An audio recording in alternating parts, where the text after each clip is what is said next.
नमस्कार. आज आपण पाहणार आहोत संस्कृत ही एक मराठी कथा. अंजलीबाईंकडे आज खूप गडबड होती. त्यांच्या लेकीला नम्रताला बघायला लोक यायचे होते. 4 खोल्यांचं घर लखलखीत स्वच्छ करून झालं होतं. बाहेरच्या हॉलमध्ये त्यांचे यजमान कीर्तनकार सुधीरराव येरझाऱ्या घालत होते.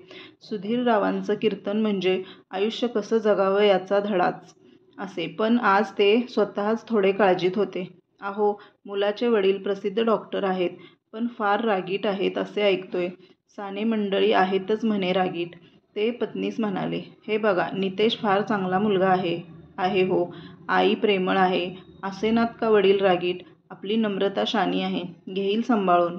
अंजलीबाई समजविण्याच्या सुरात म्हणाल्या. रामकृष्ण हरी, रामकृष्ण हरी.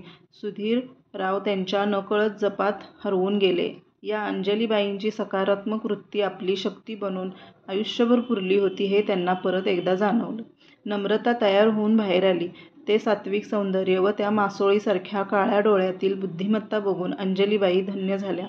सुधीररावांनाही भरून आलं. मोतिया रंगाच्या साडीत नम्रता किती सुंदर दिसत होती. हिरवे कंच, मोरपिसांच्या नक्षीचे काठ, हातात मोत्याची एक एक बांगडी, कानात भोकर आणि गळ्यात मोत्यांचा सर घातलेली नम्रता अप्रतिम दिसत होती. संस्कृतमध्ये डॉक्टरेट करत असलेली संस्कृत लेक आमची. या हिऱ्याला उत्तम कोंदण मिळवून दे रे श्रीहरी, म्हणत सुधीररावांनी श्रीकृष्णाच्या प्रतिमेसमोर हात जोडले. अंगणात विठूकाका काम करत होता. त्यांनी पण खिडकीतून तर्जनी व अंगठा जोडून छान दिसतेस असं नम्रताला सांगितलं व ते परत बाग नीटनेटकी करू लागले. नम्रताने आबोलीच्या फुलांचा सुरेख गजरा केला होता. तो आईच्या केसात माळला. नम्रता, अगं, मला म्हातारीला कसला गजरा घालतेस?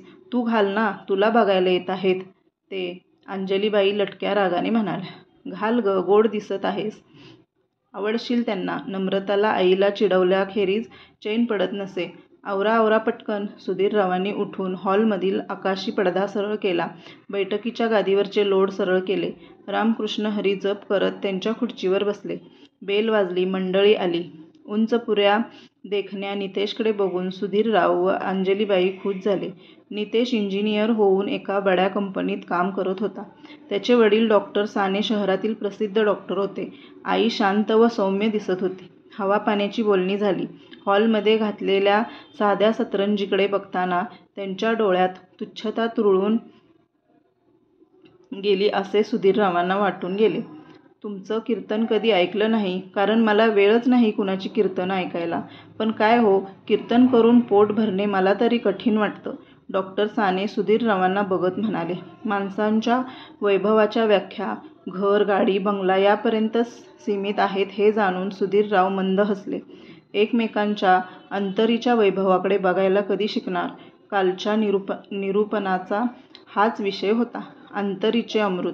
आम्हाला डॉक्टर मुलगीच हवी होती, पण आमचे युवराज तुमच्या लेकीला भेटले म्हणून आम्ही आज येथे येऊन पोचलो आहोत. बोलवा तुमच्या मुलीला, डॉक्टर साने गुरमीत म्हणाले. नम्रता बाहेर आली. तिच्याकडे बघून नितेश खुललेला चेहरा खूप काही सांगून गेला. तिनं केलेलं मेघदूतांचं रसग्रहण ऐकायला गेल्यापासूनच ती त्याच्या मनात भरली होती. आषाढस्य प्रथम दिवशी तिनं केलेली सुरुवात व महाकवी कालिदासांच्या वाङ्मयांवरतीचा तिचं प्रभुत्व बघून तो थक्क झाला होता. तिच्या साधेपणातील सौंदर्याचा त्याचा पाठपुरावा करत त्याला तिच्या घरी घेऊन आलं होतं. पण आज बाबा कसे बोलतील आज याची त्याला फार काळजी होती. तर हा स्टोरीचा पहिला भाग आहे. दुसरा भाग उद्या टाकण्यात येईल, तर उद्या ह्याच टाईमला येईल. हा भाग कसा वाटला कमेंट करून नक्की सांगा.